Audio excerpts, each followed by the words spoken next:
I did a very, very early, when I was, I think, 15, a little course in Russian, but I'm afraid I've forgotten it all now.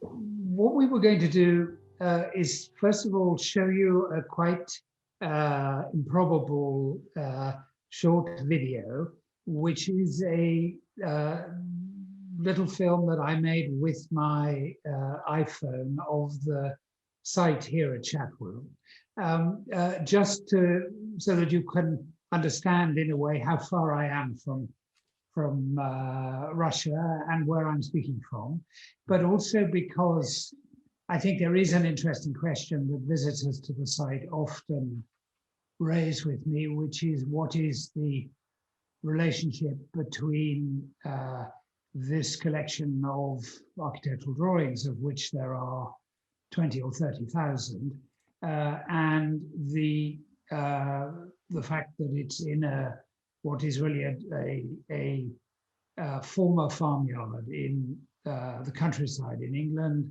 and in which I have over the years built various interventions, which we'll show you in the film.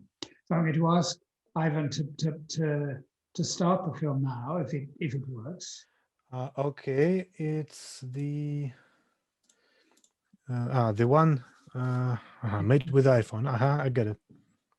We turned off the small country lane that we were in a minute ago and are turning into this valley, which is a piece of land which I inherited and where I have lived on and off for most of my life when I haven't been in London. And we're approaching a large cowshed, which I built with an architect called Stephen Taylor about 10 or 12 years ago, using aggregate for the concrete from the soil. And here we have some cows, which who I always joke to my visitors come from a theatrical agency when they know that I have left from London.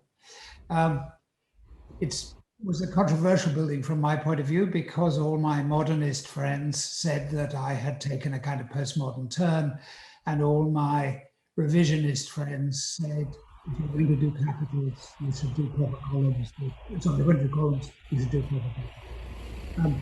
On the right, you see the base of this obelisk designed by Peter Smithson, who was a wonderful English architect of the 60s and 70s. The office building on the left, built by a tutor from the CAS and his students for me. A lot of firewood. Another building coming up on the right, just to the right of the screen, also by Stephen, which was, we just get a glimpse of, which was in a sense the corresponding building to the cowshed. It's for hay. Mm-hmm. On the right, a shipping container converted to a house, which is our visiting scholars program. The idea is that somebody perhaps working on a PhD can come here, stay for a few weeks in the container house and work between the archive, where we will get to in a minute, and the two other containers on the site, which contain our architectural libraries. It's essentially a research library that we've been making for about 20 years. And they were converted for me to a very high technical specification by Cedric Price at the end of his life. Oh. And you'll get a glimpse now. Cedric's idea was that by putting a lot of mirrors into the space, one would give the impression of a kind of medieval library. So you can see here by looking left that Ah, sense of a much greater space, and that's me briefly. There is a very nice piece on our public website, Drawing Matters, where we put the 3D scanner for the Bartlett into the container library and really confused it. And the images are wonderful of this poor machine endlessly repeating itself through the mirrors. So we're now walking down the hill to the archive building itself, which is here on the left. Here, I think it's important to say that the building, the archive building, is in itself a kind of statement about what we do. I was enormously frustrated by the conditions under which one looked at drawings at the Canadian Centre for Architecture or in MoMA, where I have worked a great deal on the archive. And I wanted to find what I saw as the 10 cents in the dollar solution to mass paper storage, both in terms of capital cost and in terms of running cost. And our solution was to build the building in cross-laminated timber. And I'm in the building now, so I'll take you in there in a minute, but I'll just take you out to the courtyard in the front. And Ivan, I don't know whether you could perhaps pause it here, could you? oh, yeah. That's great. These are, so we'll come back to the archive in a second.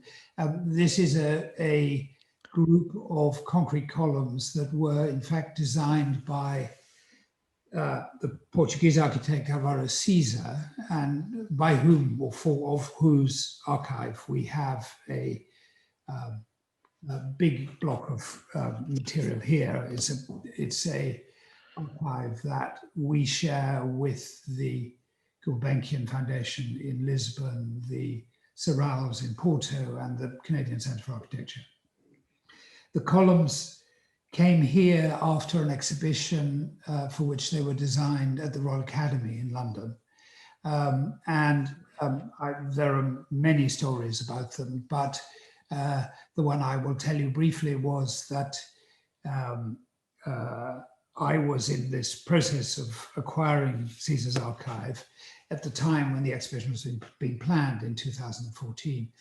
So every time I went to Porto to see Caesar, the Royal Academy asked me, could I please persuade Mr. Caesar to make the columns a little bit bigger? And every time I arrived in Porto, the columns had got smaller. And in the end, I had to explain to the exhibition curator that, well, first of all, I said, just leave him alone because he'll do it with matchsticks if he can. But the truth is that his idea of the intervention was to make a statement about architecture with the minimum means possible. We can run on now, Ivan, if you like. The other story, which was nice, was that I said to him, why are they yellow? Why are they bright yellow? And he said, because I was I was under the arches. Let's pause it again a second because we'll go too fast. I was under the arches at the Royal Academy in the rain. I couldn't think how to make this project work. And a bright yellow DHL van turned off Piccadilly into the Royal Academy courtyard. And I said, that's the color I need.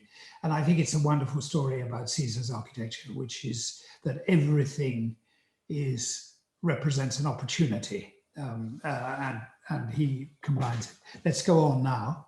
I won't bother you with the other big building in the site, which we're currently working on with a firm of Irish architects. I'm going to take you in now to the office where this is a working office where scholars and my staff work. It has the collection that you can see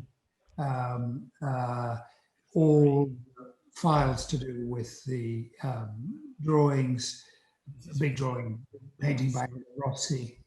And now we're going into the archive itself where I am. And just to finish on the construction method of the building, this cross-laminated timber has no void, no membrane, no insulation layer. So you're looking here at the thickness of a solid wall.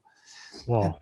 The idea is that the mass of the building keeps the temperature very stable, and the timber absorbs the moisture.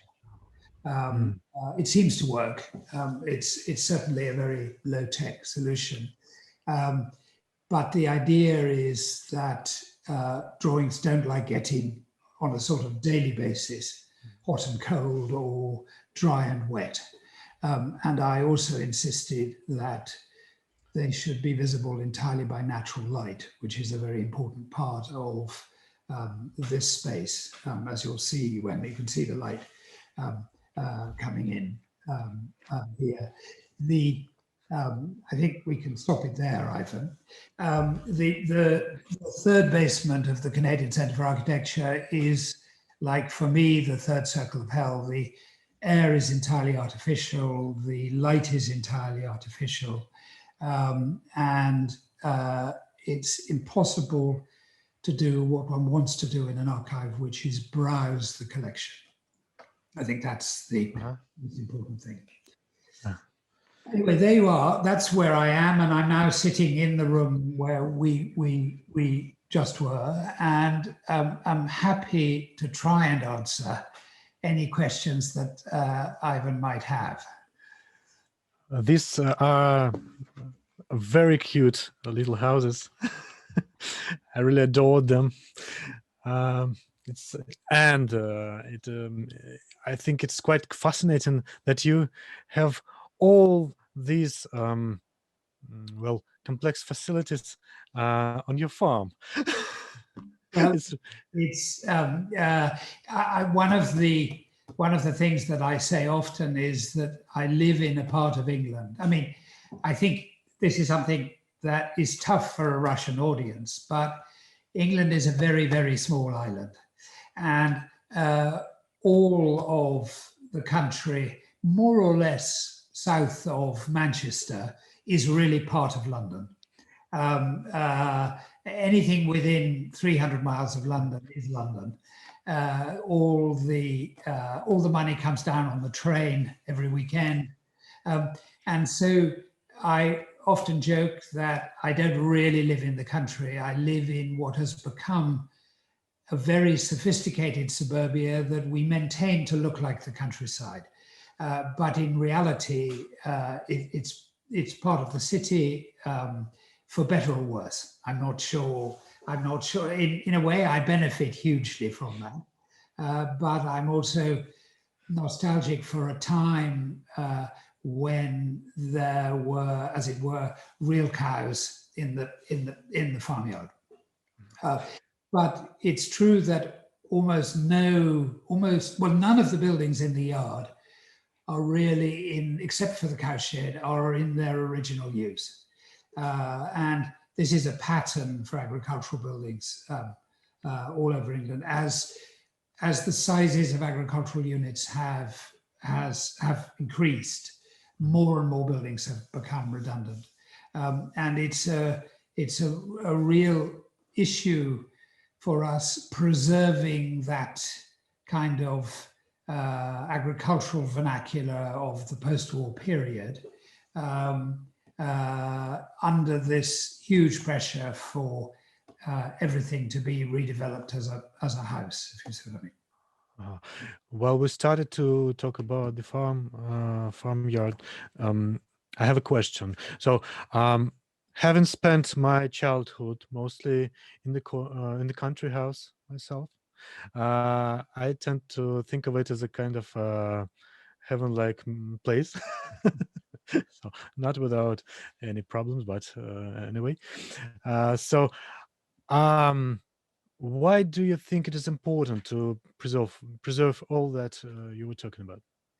I think, I mean, there are two things I would say. One is a general intellectual point. There's a wonderful book by Raymond Williams called The Country and the City, in which he traces people's attitude to the countryside in Britain over 600 years of literature. And one of the lessons of the book is that an individual's vision of the countryside is always sentimentally 50 years out of date. It's always the countryside of your grandfather and never quite the countryside of your own, if you like. The other is that I think I'm less interested in preserving the countryside or preserving it artificially the way it looked. I'm much more interested in getting people to confront the issues and the pressures, to recognize these changes that are being forced upon us, and to suspend, if you like, the myth of living in the country, if really the myth is over. In Russia, there's plenty of real countryside. Am I not right? Yes, you are quite right. But the point is that we face the process of abandoning the space. Yeah? So, that is why this theme is really important to me personally, and I really would like to talk on it with you well, all the time that we have instead of all those questions. But anyway, let's move on to I always think, can I just say on this, and this may be a very Anglo-centric view, but I always think that the most important or the most successful innovation that the English produced in terms of the design of anything was the invention of picturesque landscape. I always think that it translated very badly to the continent, and the reason for that is because you have so much more space than we do. I found, Joseph Rickword pointed out to me a very engaging manual of picturesque design written in Poland in the 1760s or 1770s. And the first thing it says is, the advice is, never build your country house more than 2 stories high, because if you do, you might sometimes see land that you don't own.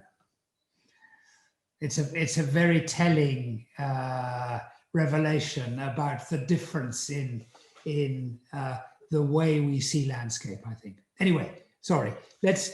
We can talk about this forever, Ivan, and we can do it another time if you like. Yes, I quite agree. I'm absolutely sure. So maybe we'll do anytime. So how did you decide to start the project? I'll try and give you the sort of medium length version. There are various accounts. I spent my, if you like, my first career until I was about 45 as an art dealer. And mostly what I did was sell 16th and 17th century paintings and drawings to museums in America. It was a very, very specialized business which required a lot of expertise and a lot of direct engagement with the curators in the museum. I'd always been interested in architectural drawings without really letting them become part of what I did professionally. In fact, I started to collect long before I retired. And I was interested in 2 things I made 2 observations about them. One was, and I can do it anecdotally because it's the easiest way of doing it. One was that there are, let's say, I can't now remember precisely, let's say 450 accepted and documented drawings by Raphael that now still exist. Of those, only about 30 are architectural drawings, and those drawings are all on the back of figure drawings. So what I was conscious of was that there was Raphael's major work at the end of his career was as an architect, but how shall I say, the marketplace and the collectors had, even in the Renaissance, dismissed architectural drawing as being not really what architecture was about. They were interested in the buildings, but not interested in how Raphael designed them. So I felt that that was sort of a gap that needed exploring, not filling particularly, because I don't have any Raphael drawings, but exploring. The other observation I had from this career as a dealer, particularly a drawings dealer, was that the least interesting drawing was always the final drawing by an artist for an engraving or for reproduction of some kind. In other words, actually the things that one was excited by as evidence of their working method came long before the presentation image. So that left me with a very strong prejudice against presentation drawings for architecture, on the sort of basis that we knew what the buildings were going to look like, and all that a presentation drawing could tell us was how the architect imagined that the building, or hoped that the building might look. So it was by way of communicating with somebody else, rather than in, say, a sketchbook, communicating with himself or herself and developing ideas. And this struck me as being an infinitely more productive field of research. I also, and this Ivan speaks to some of the, or one of the questions that you wanted to ask me later, I was also conscious that the institutions that have collected this material don't really know how to categorize it. That is, to take two extreme examples, the RIBA, which is in effect the National Archive of Drawings in the UK, has, I don't know, between 4 and 5 million drawings. They don't know themselves what they have, and they don't know what the status of that material is. Is it just for architectural historians, or is it in fact for practitioners to understand process? Are they recording architectural history, or are they actually speaking to practice? Their other problem is that, and they are frank about it themselves, their other problem is that they are in a way committed to accepting this material, but they don't have the resources to catalog it and publish it fully. So it's a real battle for them. Another extreme is MoMA, the Museum of Modern Art, New York, where they have a very limited collection, and they're sort of compelled, because of the rest of their collection, they're sort of compelled to treat everything as a work of art, and that creates its own problems. You know, everything then has to be intelligible to a non-practitioner or non-professional audience. Everything has to be strong enough to stand or be put on a wall beside great works of modern art. And so in a certain way, they end up, and again, they acknowledge this as a problem, they've ended up with a collection which again may say a great deal about the history of architecture, but it doesn't reflect necessarily the way that that the architecture was made. So taking all these things together, I began to collect what I felt that the market, or market is the wrong word, but the public institutions mishandled. And I was determined to do it in a way that kept the material highly accessible. Listen, I can't buy every architectural drawing in the world, so I sort of made a rule that the collection was defined by the space of, ultimately, by the space of this room. And we've made various interventions over the years, like these cabinets to my right here, which actually give us very much more storage room. And we've shifted a lot of the focus of the collecting towards collecting sketchbooks, which also come in a very compact form. But there are two rules, actually. One rule is that, as I've said to you, that there'll never be more drawings than can fit in this room. And the other is, which is equally important, is that if ever I open a drawer and I find a drawing that I don't remember, I will stop, because everything here was bought for a reason, a kind of intellectual or pedagogic reason. And I knew when I bought it why I wanted it. And if I've forgotten the drawing, then I should, I think, give up, because I can no longer articulate why it's important for the collection. That's one of the things that happened in this process is that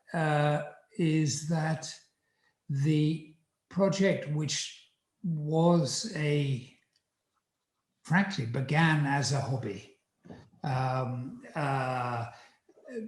a little bit motivated by a kind of dealer's instinct that I knew more about this stuff and had sharper eyes than everybody else, became both at one level something of an obsession, but it also became a quite interesting way, a gentle way of critiquing the institutions that I was in competition with, by all the time trying to demonstrate that there was another way of looking at the material that I thought was more, I felt was more rewarding, and doing that by trying to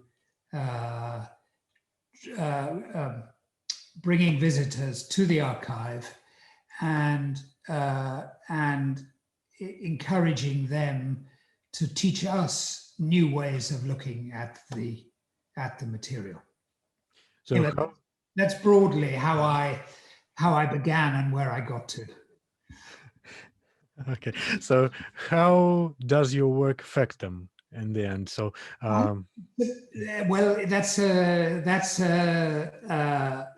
tough question, because very, very often, of course it depends. If I have scholars here or groups of architectural historians, they tend to know what they're looking at. But we get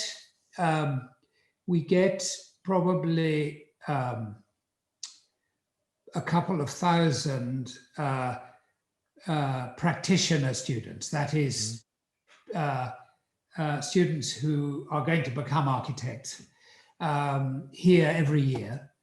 And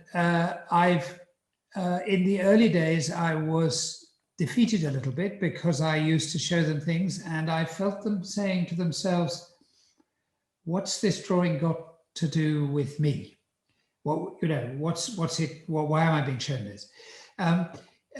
Gradually, we've learned, I think, two things that have been very valuable. One is, and it's affected directly the way we collect.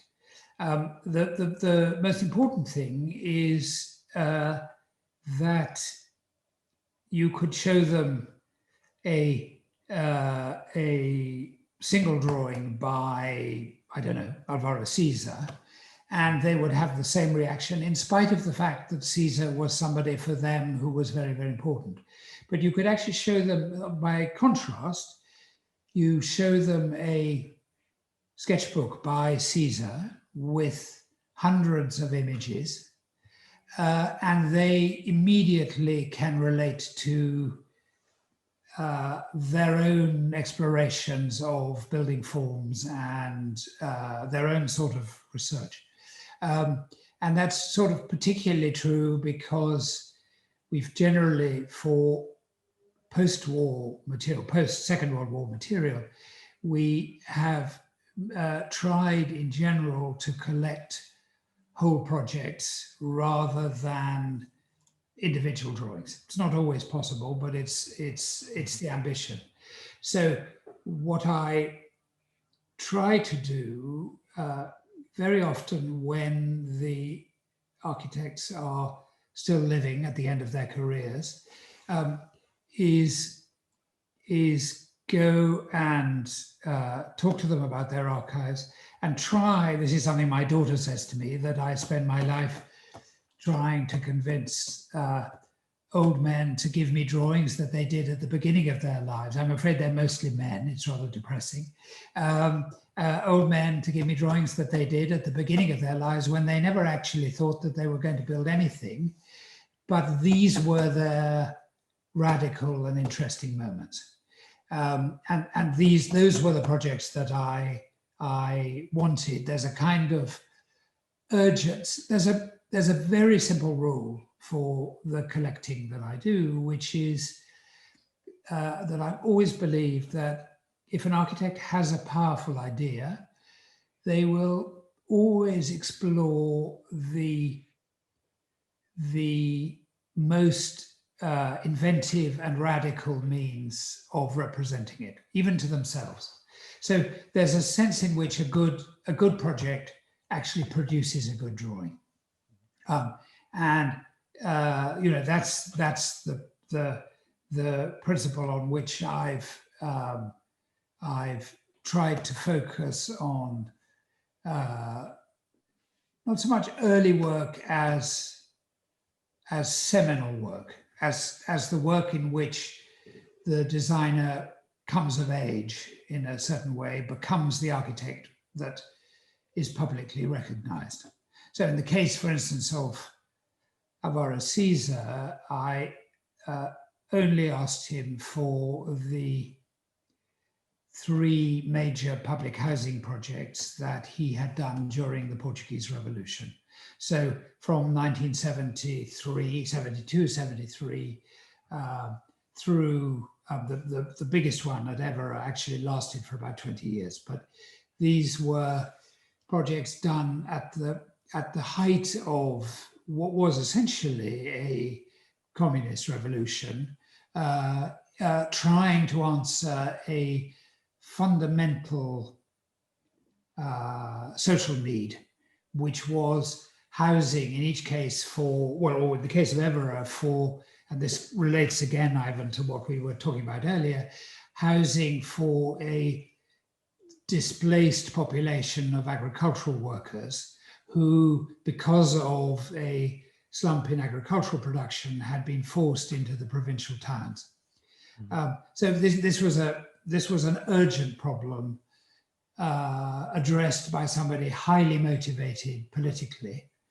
And I like to believe that it was his best work. It's certainly the work that he thinks of as his most important. And it's also the work that in the early 80s was first recognized in Europe and America as something new and exciting. So this is what provoked Frampton to go in 1982 to Portugal and so on. So I'm rambling a little bit, but I think I'm trying to give you an idea of what the collecting principles are. And what I find is most powerful for the students that come. So it's this combination of sketchbooks where they're looking essentially at mistakes. They're looking at endless iterations of the same thing, and the feeling that they can address all the material for a significant project that they probably know about a little bit. And that's the principle. I think if any of you have the time to go onto the public website, we have two websites. One is a website for the general public, but contains only writing about drawings and illustrations of drawings.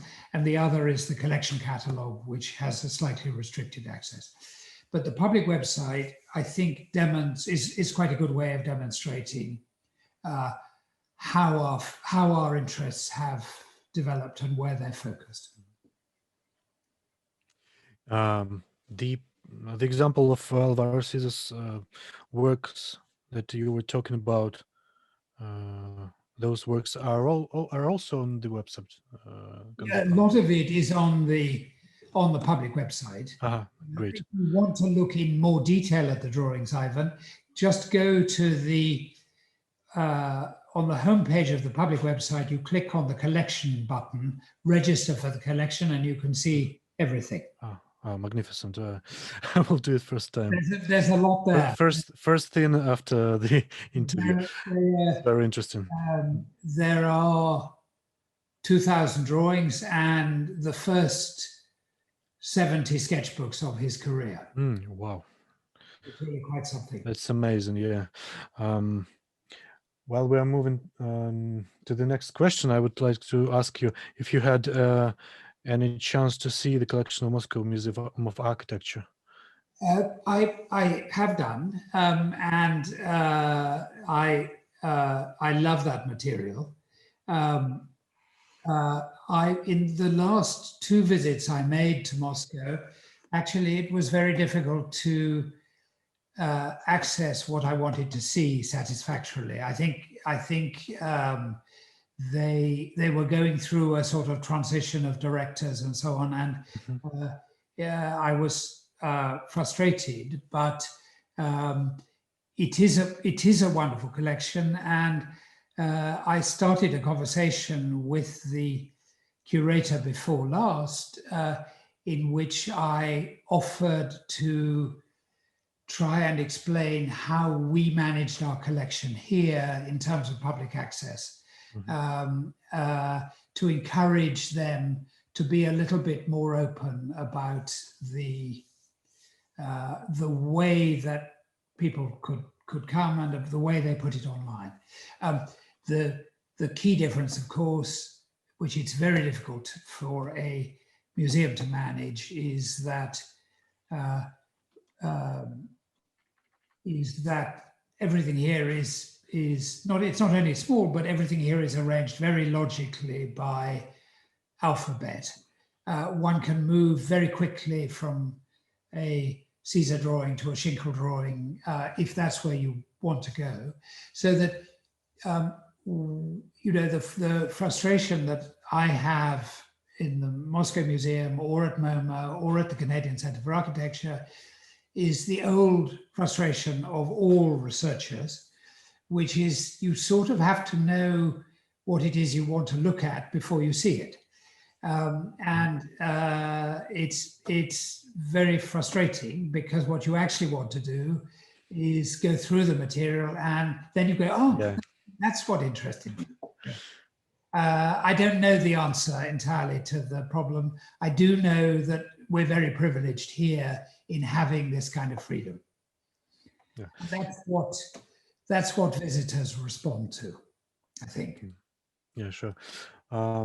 So speaking of your audience, we already know that your audience consists of students. Yeah. And who also are your audience?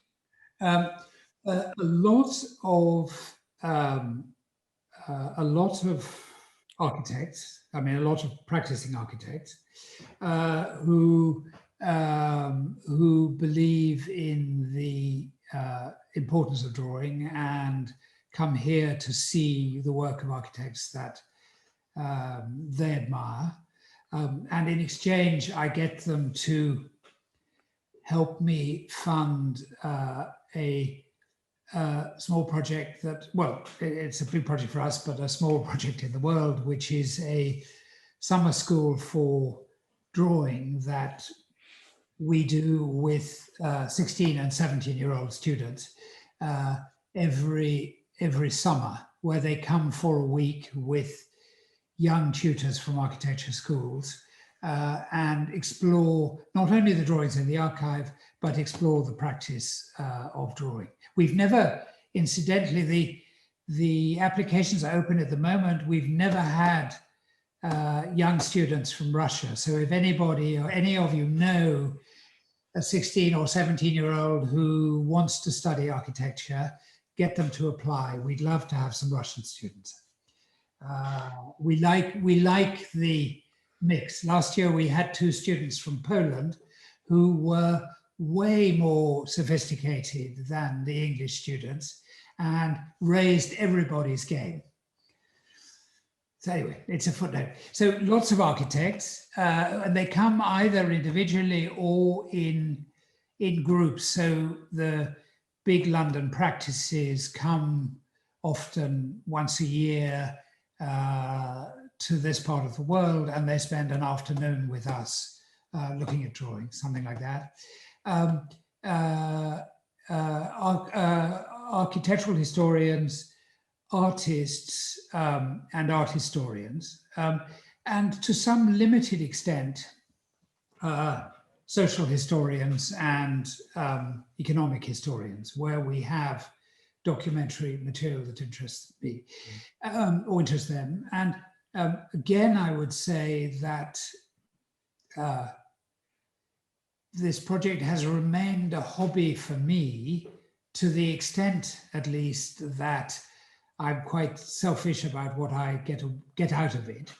And the rewarding thing for me has always been the occasions, always is the occasions where we have a group of different disciplines confronting the same material. The rule in this room is that only 15 people can stand around one of these planchettes. And if that group includes 2 historians, 2 architects, a couple of students, an artist, and so on, an economic historian, the knowledge that is generated in those moments is much, much more exciting in my experience. So part of this critique, if you like, is the suggestion that all of these disciplines have become too hermetic, too bunkerized, and they don't really exchange information with each other in a way that it's stimulating. So what one hopes is that this venue, which is non-institutional and sort of private in a way, becomes a place where that exchange can happen. It's been, as you can probably all imagine, very difficult during the lockdown of the last year.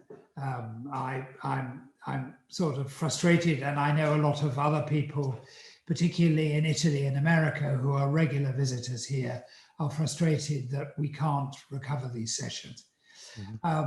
But we've tried to a limited extent to do, limited but very successful extent, to do workshops online with students with a high resolution camera and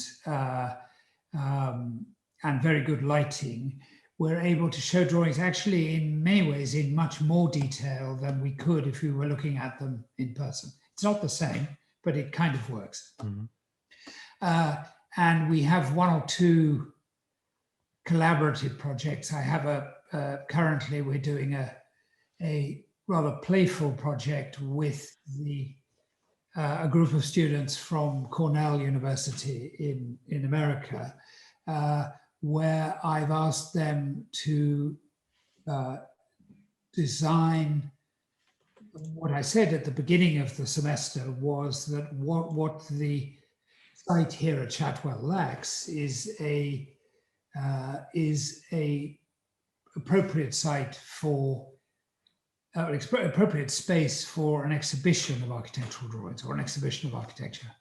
So what the studio tutor and I asked them to do was for 5 of them each to design an exhibition space on the site. And hopefully at the end of the semester, they're all going to curate their own exhibition from the collection in this virtual space. And then when we're doing a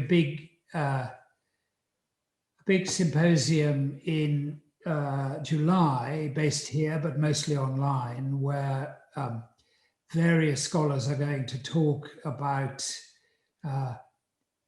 the interaction of public space, architecture, and sculpture. And the idea is that these 5 exhibitions in their imaginary galleries in the valley here will all be online by then, and visitors to the symposium will be able to enjoy that as well. I don't know if that gives you an impression. I don't so much open to the more general public, and I don't try to please the more general public. We do certain number of public events in the buildings in the yard here. We did an opera in the cowshed. We sent the cows away for the summer, and we did an opera in the cowshed and had 400 or 500 people for that a couple of years ago. But it was very exhausting, and it wasn't so much about the architecture. I guess that idea with cows already, well, I guess buys me. Anyway, I really do appreciate the idea of interconnection, of removing borders, and in spite of the overall pandemic situation, we have all that Zoom opportunities to meet with the different people, and it's true that yeah. In another world 2 years ago, we might never have had this session. Yeah, sure. And the thing that really impresses me is that all those talks that we do are actually made to get rid of that isolation we have here, both in our professional space area or whatever, and so we tend to reach out to people and interconnect and speak, and I really appreciate that we can do it. So do you see any interconnections between architecture, graphics of different time periods? How does old works affect modern architecture graphics? Right. I think that's always a difficult question, and I think I would answer it by saying that two things. One is that I'm amazed always by how excited visitors here are to be able, I think above all, to be able to see a 16th century Italian drawing beside a drawing by Hans Hollein or a drawing by Le Corbusier. So there is a sense in which the mere fact that it's possible to see these things side by side is important. But I think more interesting than that, there's a very simple lesson there, which is that although the conventions of drawing and representation have changed immeasurably over the 500 years or 600, 500 years that is represented in the collection. The problems that architects have not. And I think that if one can, by making a comparison between a French 18th century drawing and an English 19th century drawing and a Russian 20th century drawing and a contemporary drawing, if one can demonstrate that the issues are so often the same, this is very reassuring and interesting for people, particularly young people who are early in their careers and feel, in a sense, defeated about where to begin in this process. Ivan, sorry, this is a footnote, but I don't know if you've seen on the public website, we've been running a series which we've called Pan Scroll Zoom, which is precisely about these issues of virtual teaching, where we've interviewed, or Fabrizio Galanti, who we work with a lot, has interviewed now 10 or 12, the heads of 10 or 12 studios, all practicing architects worldwide.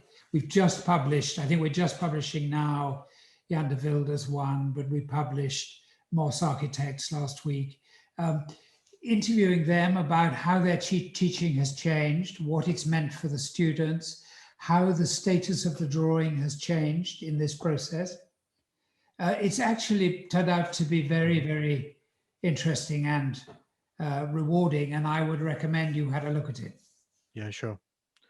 So in your collection, there are texts related to the images. What are they in general?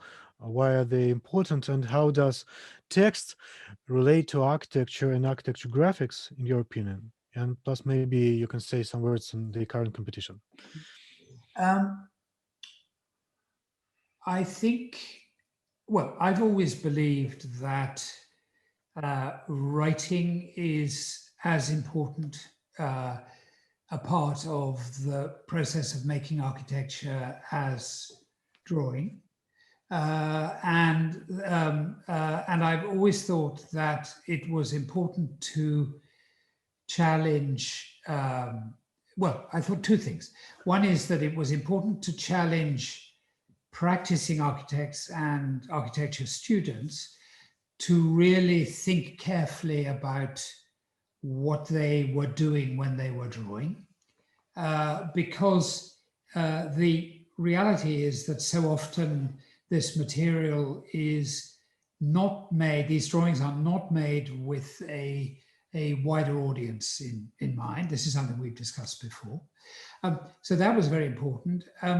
I also was very, very keen to get the academics, that is the people who work in universities, to give them a forum where they could write, where they were not constrained by the terrible limitations of kind of peer-reviewed journals, or, I mean, the kind of very formal way in which they are expected to express themselves professionally. And that's really why we started the public website, which now contains more material that, we started it as, because people wanted to write about drawings in the collection, we thought, okay, let's publish them. It now contains more material that, it now contains essays about drawings where the drawings are not in the collection. More than half of the material is not in the collection. It's in other archives elsewhere. So that also functions as a wonderful way of making connections between different archives, getting scholars to work where collections are shared between two different places, to work between these things, basically opening up a little bit this feeling that most archivists have, that they have to hold their drawings very, very close And it's a terrible fact that these drawings have they're delicate things. They have limited lives, and the lives would be longer if nobody ever looked at them.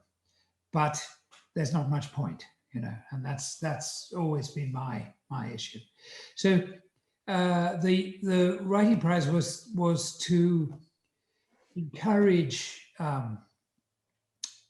encourage people to, that is everybody from, so that we have a section for people who are still students, and we have a section for literally everybody else. And we have divided it into two categories. One is an essay. You can enter either or both, but the first is an essay in which people are encouraged to write about their own drawing practice.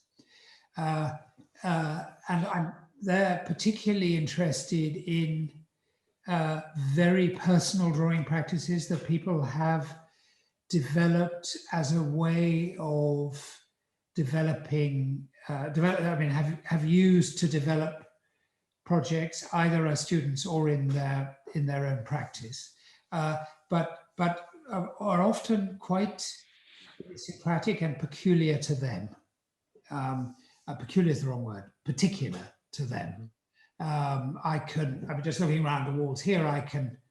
I could show you. There are many examples of it, and I wanted to get away from the idea that there was a norm of architectural drawing.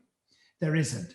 There are simply the needs that are presented by a particular project to represent it. So that's one category, and the other is a more conventional category in which we get people to write about drawings or sequences of drawings that are not by themselves and are not necessarily in the collection here, but which interest them because of the narrative that they reveal about a process of design or a historical moment or whatever it is. And we ran this competition in a slightly different form last year as a kind of response to lockdown. What we said to people is stay at home, download a drawing from the website or any other website, write about it, and you can earn £1,000. And to our amazement, we got 350 entries, many of them of incredibly high quality, and which even the ones who didn't win prizes, we're still publishing now on the website because they're a fantastically powerful addition to the overall site. I'm expecting perhaps rather fewer entries this year. We weren't ready to judge all of those entries, and it created a panic here, but we got through it. Now, I had this wonderful team of international scholars who were judges, and they very patiently worked their way through all 340 essays, and we were very proud of what we achieved. So the writing prize is sort of a culmination of what we do on the public website, the Drawing Matter site, which has, because we get, I don't know, it varies a little month by month, but between 12 and 15,000 visitors on the website every month.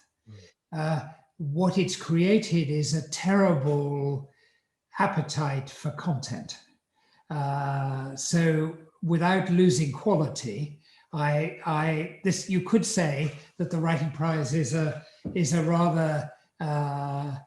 trick to generate content for us, but everybody seems pleased with the arrangement, and it's been, oddly enough, the most rewarding thing has been developing relationships with the writers as we've edited and posted their pieces, because it involves a huge amount of backwards and forwards in each case to make sure we've got the text right, to make sure we found the right images in in some museum in South America, whatever it is.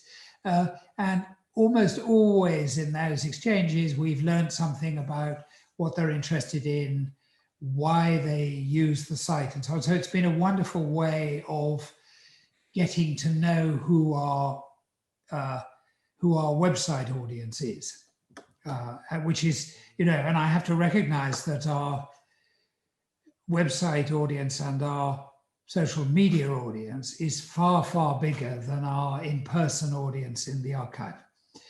And this is an irony, because I'm the guy who said we have to look at drawings in the original. Anyway, there we go. Yeah, but no, that's quite an amount of work, I guess.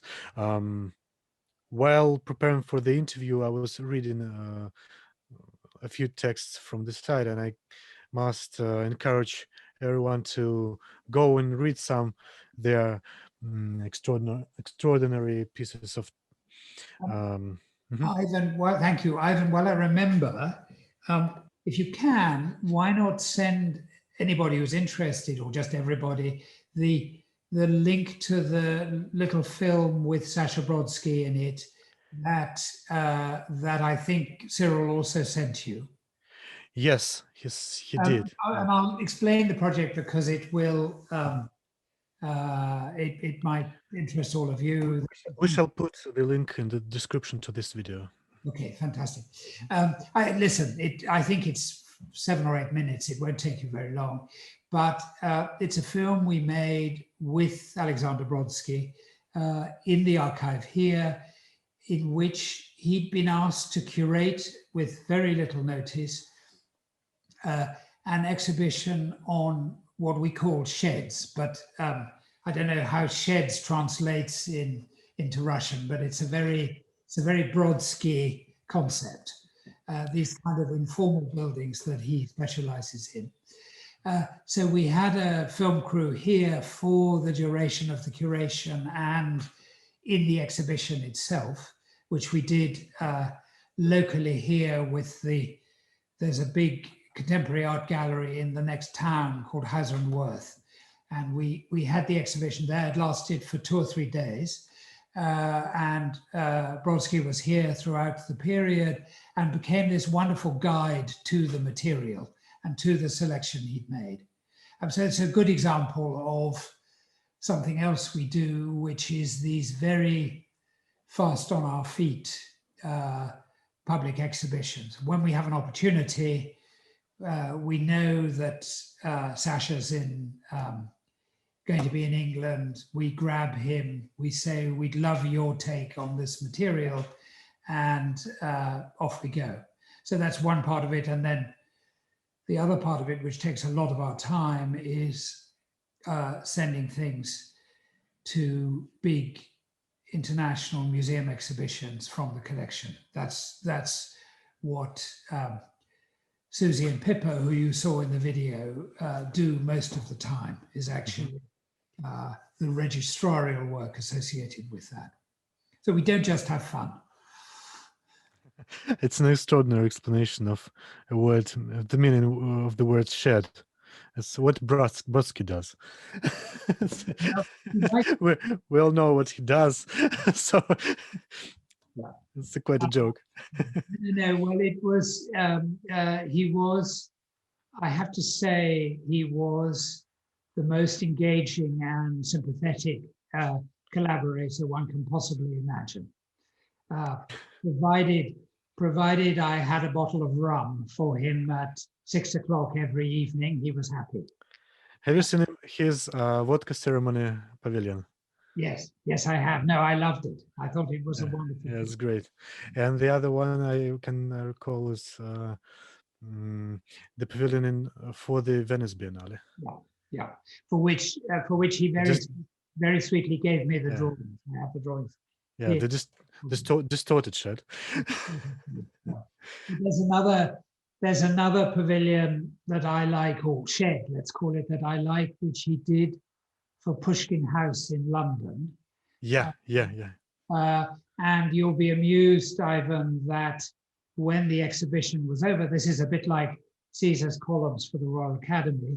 When the exhibition was over, Pushkin House didn't know what to do with the shed. So they rang me up and delivered it here to the farmyard. Oh, really? So now we have lots of discussions about how to use it again. Anybody has any suggestions? That particular shed is about the train, yeah? No, it was the train. Yeah. So it's a little difficult to use it in an obvious way. But we'll think of something. We thought for a time that we would get some hens and keep the hens in the shed. But and everybody seems very relaxed. Sooner or later, we'll find a way of using it. Okay. So, which is it's the other one. Can architecture graphics be considered as self-worth objects of art? What do you think? In a way, I hope I suggested an answer to that earlier. Mhm. I think it becomes. Of course they can, and of course they are or can be powerful enough to hold their own against other works of art. As I said to you, I think that putting them in a museum context can be dangerous, and I think that that is a problem that, say, MoMA would admit they had. And I would say that the first thing that we do here when a drawing arrives is remove from it or somehow strip it. So there was a year where about 3 years ago, where I gave nearly 400 frames to the local museum here to sell for their own benefit. And these were all frames that we had taken off drawings that we had bought. So that, for me, I thought it was important that one had to look at a great 18th century drawing, which might have cost 100,000 euros or $100,000 against a contemporary drawing, and one should see them with the same status. Mm-hmm. So they shouldn't be fetishized by having frames. Having said that, there are many things in the collection which have had at some point in their careers, some point in their lives, the status of works of art. And I don't grudge it to them. It's just that that's not how I want them to be understood here, mm-hmm. if that's helpful. Yeah. Can you name any favorite object of yours? I thought what I would do, if I can, is just there, because when I came in this afternoon, I realized that one of my favorite drawings in the collection was actually on the wall, because somebody had been here last week writing for a book and had looked at it. So I'm going to swing my machine round and let you see this wonderful. Can you see this? Yes. Shinkle drawing of the Capitol. I'm afraid the light is not ideal. It's in a plastic folder. We can go a little bit closer, perhaps, and try and catch it in a way that doesn't give you so much light, but it gives you an idea of a drawing that is both very important art historically and very important for me. I'm also going to show you, I'll talk a bit about that in a minute. I'm just going to show you here the cabinet of sketchbooks, which we keep close to the door, because if there's ever a fire, I've instructed everybody that this is the material I want in every circumstances to save. And just in terms of favorites. I'll show you in a minute this particular sketchbook, which is very important for me. Just to talk briefly about the Shinkle drawing, which you can see over my shoulder now. Why I love these drawings is that it's a very rare moment where, quite early in Shinkle's career, where he was actually being paid by the client for 5 drawings for a house in Pomerania. So he wasn't being paid for the design per se. He was being paid for 5 drawings to be given to a builder 200 miles from Berlin on a site that he would never go to. So Shinkle's challenge at that point was to put into 5 drawings, because that's all the client was prepared to pay him for, to put into those 5 drawings all the information that a builder would need on a contractual basis to build a quite large country house. And you'll see that one of the things he ended up doing was, with these 2 drawings, was to produce a drawing of the capital on the facade at absolutely full scale, 1:1. So for me, but at the same time, that it's a drawing full of corrections and mistakes. So this is a kind of rare moment that excites me, where the process design drawing, the sketch, if you like, is the presentation drawing to the client and the contract drawing to the builder. And they're relatively rare, these moments in the history of architectural drawings, where you can really tell, you can really say reliably that the drawing does all three purposes. I'll give you another look of, so this is the capital. Are you seeing it more or less? And then this is the section through the portico. Here is the same capital done at a lower scale. Yeah. I don't know if that's it's beautiful, yeah. And then let me just briefly talk. I think it's probably quite difficult for me to show this, but if I did this, perhaps you could see. This is a sketchbook by the principal of Super Studio, the Italian radical group of the late 1960s and 1970s.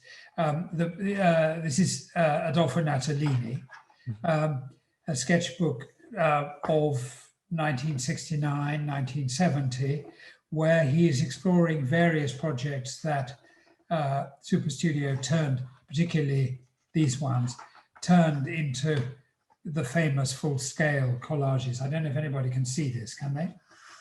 Maybe you can move it a bit closer to you. To me. Yes? Yeah, here we are. You get an impression. So yes. These are the if you like, the origins of their most famous project, the Continuous Monument, which was a series of collages that they developed through 1970. Then there are designs for furniture, designs for museum installations, a big project in Graz, which so this is very, very rich material I have. This is a sketch for the most famous of all the Continuous Monument collages, the Manhattan collage.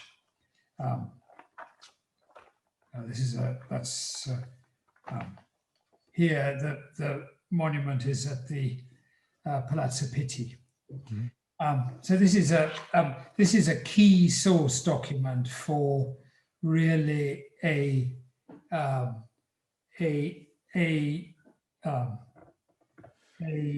conceptual project that was certainly, in terms of architecture, in England and America incredibly important.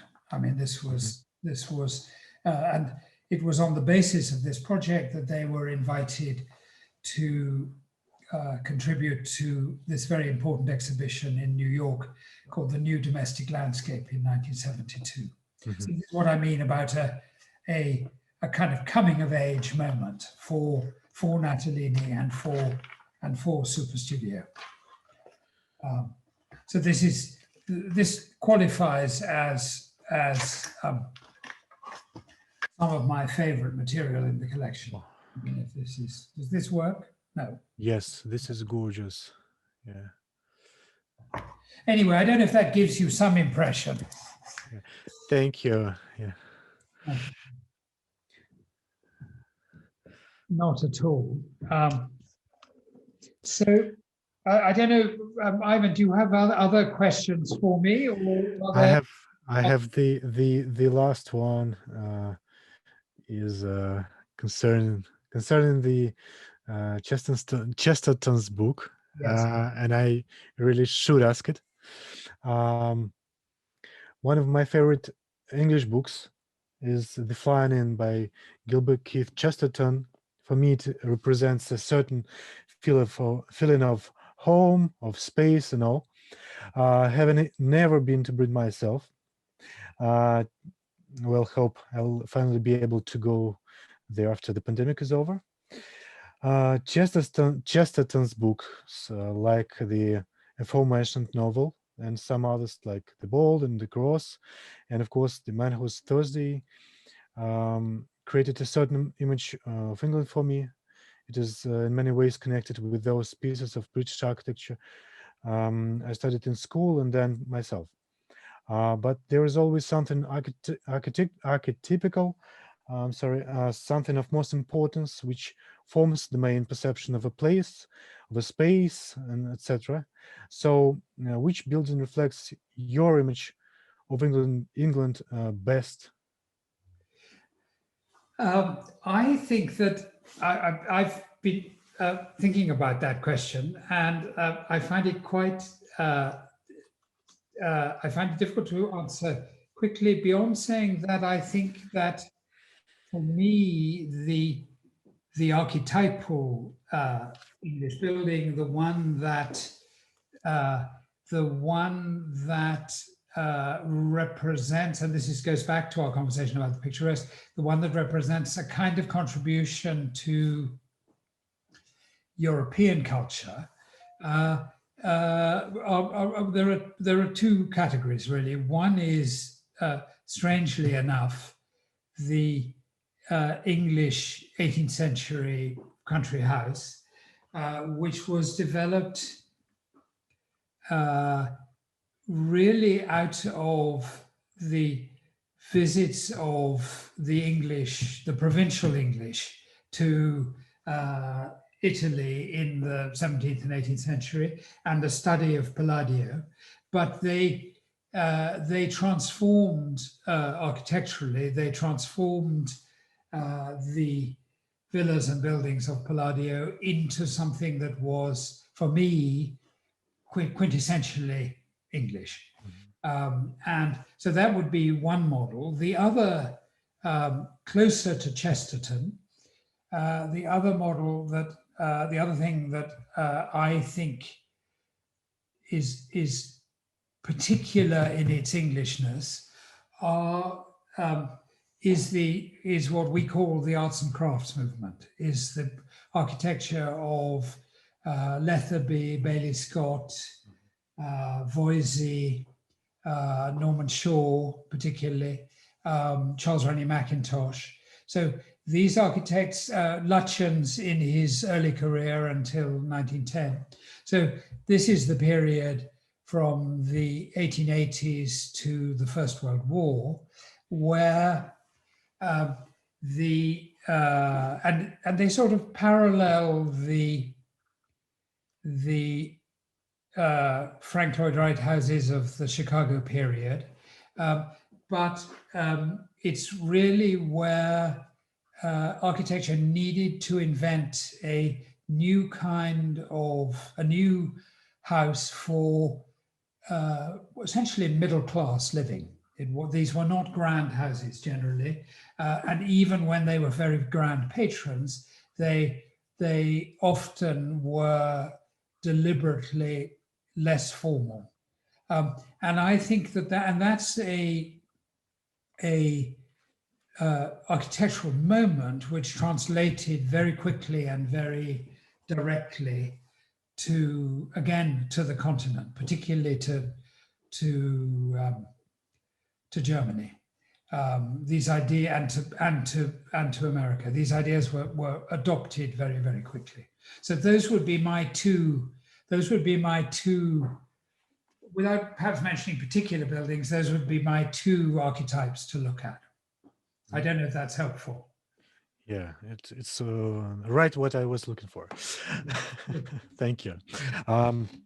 Anyone wants to ask questions to Niall concerning the lecture or whatever? Whatever it was. I hope it wasn't. Hello. Hi. Thank you very much for today's significant conversation. And I have questions. First is, do you prioritize the architectural sketches as artifacts focusing on aesthetics, or is it more important to highlight some kind of philosophical manifesto that is laid down by the author? And by your opinion, what is the significance of projects that were initially non-feasible, like Archizoom, Archigram, or Superstudio? And I think the answer to the first part of the question was that I would hesitate to prioritize between the sketches that one architect might make in order to design a building, and another might make, like the Natalini drawings that we looked at, might make in order to articulate a theoretical or intellectual idea. The test, if you like, this is a difficult one, but I think that the aesthetic pleasure for me, this is perhaps another way of answering one of Ivan's earlier questions, the aesthetic pleasure for me comes certainly with the theoretical drawings, comes for me in the play between the object and the ideas. So it's not quite the object, and it's certainly not the idea in the abstract, but it's in appreciating the lengths, the challenges that the draftsman has had to overcome in order to realize the idea. And I think that partly, hopefully,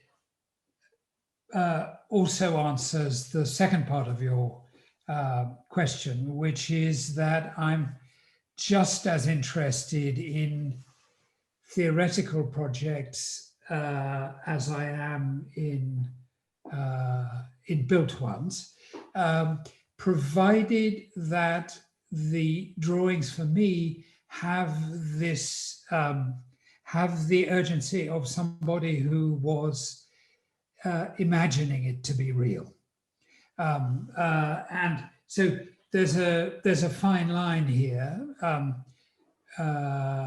between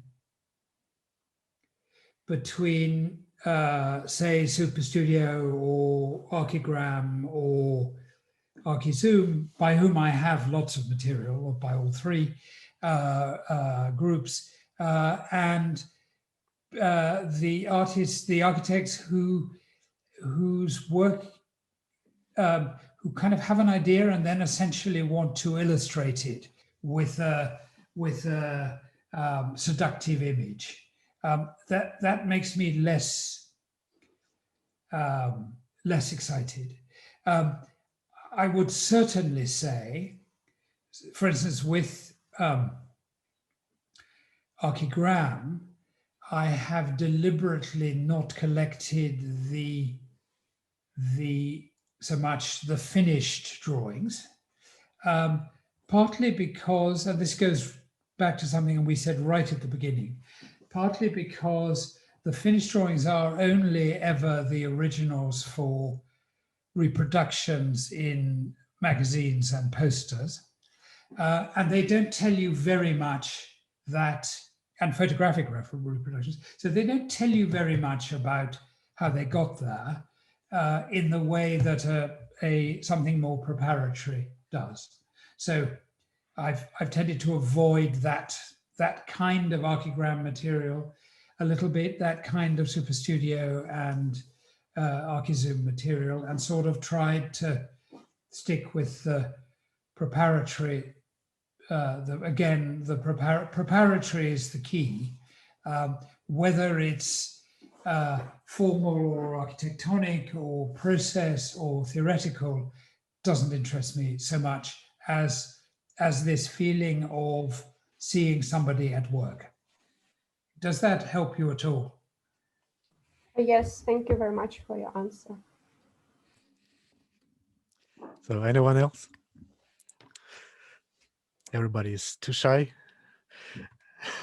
Well, do send us questions if you have them, and do please go on to the website, and do please enter the writing prize. We would love some contributions from Russia. Okay. Well, I guess we have to finish. Unfortunately. Also, I would like to say I was looking for a quite interesting interview, but it turned out to be so much more. And I hope everyone enjoyed this as much as I did. Thank you very much for coming. Listen, I enjoyed myself too, Ivan, so thank you very much for having me. You see, listen, it's easy for me. I like talking about myself. You did great, and about architecture too, of course. Very nice to meet you all. Bye. Thank you very much. Goodbye.